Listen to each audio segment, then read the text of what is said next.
आज है देवउठनी 11 और आप सभी को देवउठनी 11 की बहुत बहुत शुभकामनाएं। तो आज मैं आपके साथ 11 का एक छोटा सा ब्लॉग शेयर कर रही हूँ। आप देख सकते हैं ये चौक बना हुआ है आंगन में, ये मेरी मम्मा ने बनाया है और बहुत खूबसूरत चौक है जो कि बड़े से आंगन में बनाया जाता है। जो फूल फूल जैसा आप देख रहे हैं वो सीताफल बने हुए हैं और जो चंदा जैसा आप देख रहे हैं, चंद्रमा जैसा, वो बनाए जाते हैं गाय के बछड़े के खूंटे के निशान। और जो पैर के निशान आप देख रहे हैं वो घर के बच्चों के पैर के निशान बनाए जाते हैं। तो यहाँ पूजा की थाली तैयार हो चुकी है। पूजा की थाली में स्पेशली कुछ नहीं भाई, रोरी, चावल, घी ये सब रखा जाता है, हल्दी, मेहंदी और खीर स्पेशली यहाँ पे बनाई जाती है साबूदाने की, क्योंकि चावल नहीं बनाए जाते 11 के दिन। और ये रखी हैं तुलसी माता और मंडप बनाया गया है गन्ने का या सांटे का भी आप बोल सकते हो उसको। 3 या 4 जितने भी गन्ने रख के इसका मंडप रखा जाता है। मंडप के नीचे रखा जाता है तुलसी जी को और लड्डू गोपाल को। तो यहाँ पे ये तुलसी जी का जो पौधा है उसी पर बनाए जाते हैं 2 पुतलियाँ। एक पुतली बनाई जाती है हल्दी से और एक बनाई जाती है घी से। ये जोड़ा बनाया जाता है क्योंकि मेरे मायके में देवउठनी 11 पर ही तुलसी विवाह करवाया जाता है। और यहाँ मैं साथिया भी बनाऊंगी इसके ऊपर। आप लोग टंकी देख के समझ रहे होंगे कि ये कैसा पौधा है।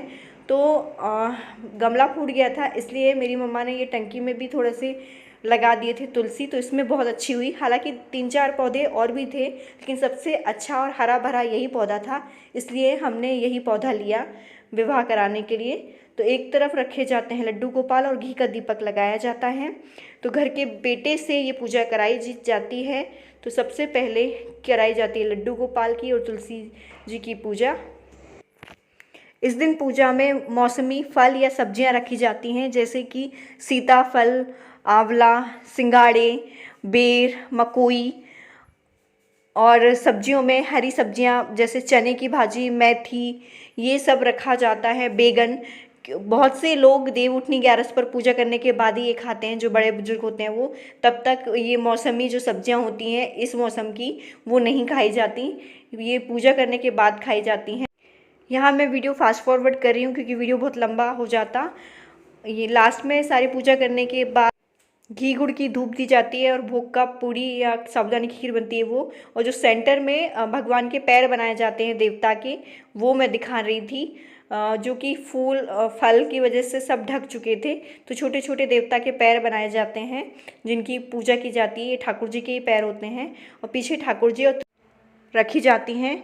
कहीं कहीं ऐसा होता है, जैसे मेरे ससुराल में ऐसा होता है कि तुलसा पूनों के दिन ही तुलसी विवाह करवाया जाता है, लेकिन मेरे मायके में देवउठनी 11 के दिन सबसे पहले ठाकुर जी और तुलसी का विवाह करवाया जाता है शालिग्राम का, और उसके बाद ही कोई शुभ काम होते हैं, तब तक शादियां नहीं होती।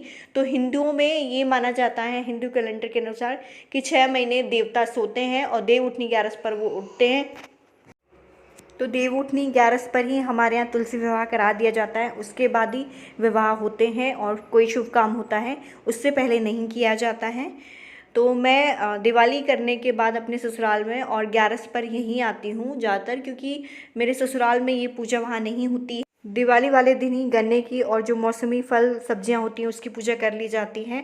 बाकी जिस दिन तुलसी पूर्णिमा होती है उसी दिन तुलसी विवाह करवाया जाता है। लेकिन 11 पर मेरे यहाँ प्रॉपर इस तरीके से विवाह करवाया जाता है।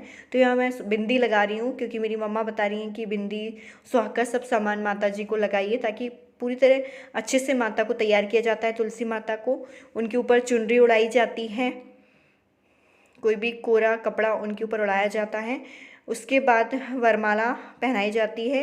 तो सबसे पहले जयमाला पहनाई जाती है माता तुलसी माता को, और उसके बाद लड्डू गोपाल को या शालिग्राम को, जो कि उनके पति थे, जिनको विष्णु भगवान का ही रूप माना जाता है, लड्डू गोपाल का ही। पूजा के बाद घर के बाकी सदस्यों के द्वारा परिक्रमा की जाती है मंडप की, और कहा जाता है उठो देव, जागो देव, चटकाओ देव, ब्याह वालों के ब्याह कराओ देव, शुभ मुहूर्त निकलवाओ देव, ताली बजाते हुए इस तरीके से कहा जाता है। और लास्ट में फुलझड़ी, पटाखे, अनार, ये सब भी जलाए जाते हैं। पूजा होने के बाद हम लोग व्रत अपना खोल लेते हैं। तो इस दिन साबूदाने की खीरी बनाई जाती है। वीडियो कैसा लगा प्लीज़ लाइक करें, शेयर करें, कमेंट करें और चैनल को सब्सक्राइब करें।